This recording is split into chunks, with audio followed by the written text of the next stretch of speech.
Peace, everybody. So we officially got the announcement. The fight, I think at this point, was just a formality to announce. April 16th, live from Jerry's World. Errol Spence makes yet again another return after somewhat of a lengthy hiatus. Had an eye injury, was supposed to fight Manny Pacquiao last August. In steps Yordenis Ugas, becomes the proverbial apple spoiler. But we are going to get a unified welterweight title fight April 16th from Jerry's World, as Errol Spence Jr. will face Yordenis Ugas for the WBC, IBF, and WBA welterweight titles. So, like I said, this was a fight I think many of us, even before the Pacquiao fight, were kind of thinking was going to come down the pike. You know, obviously, we thought we were getting the Errol Spence Manny Pacquiao fight. That would have been Errol Spence's biggest payday. It would have been, I mean, I had favored Spence in that fight, but, you know, truth be told, that would have potentially elevated Spence's status.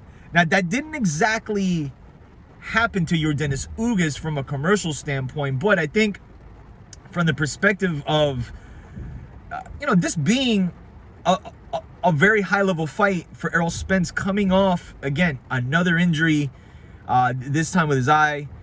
I mean, look, all of us are looking at this fight with a microscope, you know, per se, because we're yet in this position where we're having to look at Errol Spence and see, I don't want to say what's left of him, okay, just to be respectful, but he came off the car accident. But now he's coming off an eye injury, okay? And there's mixed stories as it concerns whether it was attached retina or torn retina, which, again, is two different things. But needless to say, he's coming back, so he's cleared. We have to take that for what it is, okay? So I think this will absolutely be a more difficult fight for Spence than Danny Garcia was.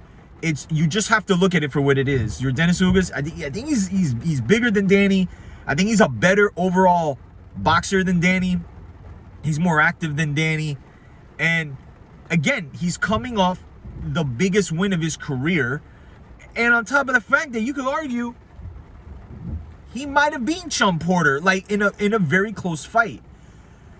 So I don't want to jump ahead, okay? You know, like you're gonna hear a lot from me, and I'm not the only one saying this. Right now, the building blocks are there for a mega fight between Errol Spence and Terrence Crawford. I think much more than ever before. We do have to let things materialize as it concerns this fight and whatever fight Crawford gets into next. There's the Keith Thurman factor. All that being said, okay, we are very, very close to fully consolidating this division, which has not been fully consolidated, meaning having an undisputed champion, since Zab Judah back in the mid 2000s. I genuinely believe, particularly with this fight with Errol Spence as it concerns just his overall setbacks. To me, this fight's going to tell us what we really have with Errol Spence going forward from here. Because like I said, Yordenis Ugas, win or lose, is going to be a difficult fight for anybody. Whether you're Errol Spence, whether you're Terrence Crawford, Keith Thurman, whoever. He is going to be a difficult night for you.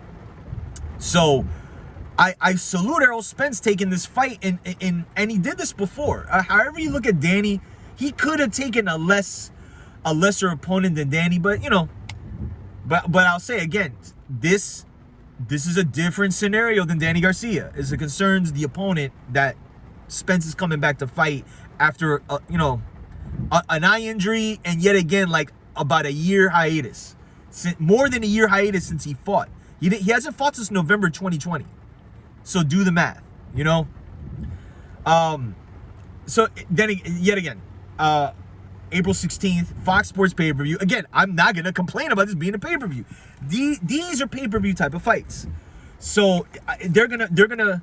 I mean, I don't think you're gonna have 100,000 people there, but if you talking about 60, 70, maybe, yeah. But again, man, this is where Errol Spence whenever they negotiate him and Crawford, and this is, you got to be realistic, okay? Spence is just put in these positions that if and whenever that fight does come to fruition, I'm like crossing my fingers, being optimistic. This is why I've always felt Spence would get the upper hand in the negotiations, because this pay-per-view is probably at peak is going to be in the 500K range. So like, and I think for Crawford, for him to kind of combat that, this is why, even for him being the champion, this is an instance where you have to kind of go after Thurman. You have to go after him, because there is no other commercial fight out there that is going to be parallel to Spence and Ugas than what Thurman and Crawford could be in July, when nothing happens. So I'm just of the mindset, man, that the PBC, they really have a huge opportunity here to create a monster pay-per-view by creating these matchups. I like Spence versus Ugas. I like Thurman Crawford. The winners fight, and it would be under the PBC umbrella. You know, I just don't understand why, like, they are not at least trekking towards this. I make mention of the way HBO nurtured Bernard Hopkins versus Tito Trinidad. They nurtured that. Bernard Hopkins fought Holmes, Tito fought Joppy, and then they fought at Madison Square Garden for the Undisputed Middleweight Championship of the world. It can happen, man. And mind you, you're not dealing with you're not dealing with Don King and Bob Arum have to co-promote it. You're dealing with no, I'm sorry. That was a Don King. I'm sorry. Tito was with Don King, and B-Hop wasn't with Top Rank. But needless to say, it can be done, okay? And I think between both those fights, if Spence's Ugas is a great fight, Thurman Crawford is a great fight. You have two big pay-per-views you can have in the calendar year, followed by the Whopper in November time. Again, man, if they're gonna keep the pay-per-view model alive, like, make it worth the while. You know what I'm saying? So, not to get ahead of ourselves, so April 16th, live from Jerry's World, the return of Errol Spence defending his WBC and IBF welterweight titles against WBA champion Yordenis Ugas. Fox Sports pay-per-view. I will be watching. So let me know what you think of the fight. Does Ugas have a chance to be the Apple spoiler? And does he, you know, what does the division look like after that? You know, does Crawford and Ugas fight? Does Thurman get the shot? A lot of things are still up for grabs, man. But I think the building blocks are there. So we'll have to wait and see. So let me know what you think. Errol Spence, Yordenis Ugas, April 16th, Fox Sports pay-per-view live from Jerry's World. So let me know what you think. Peace.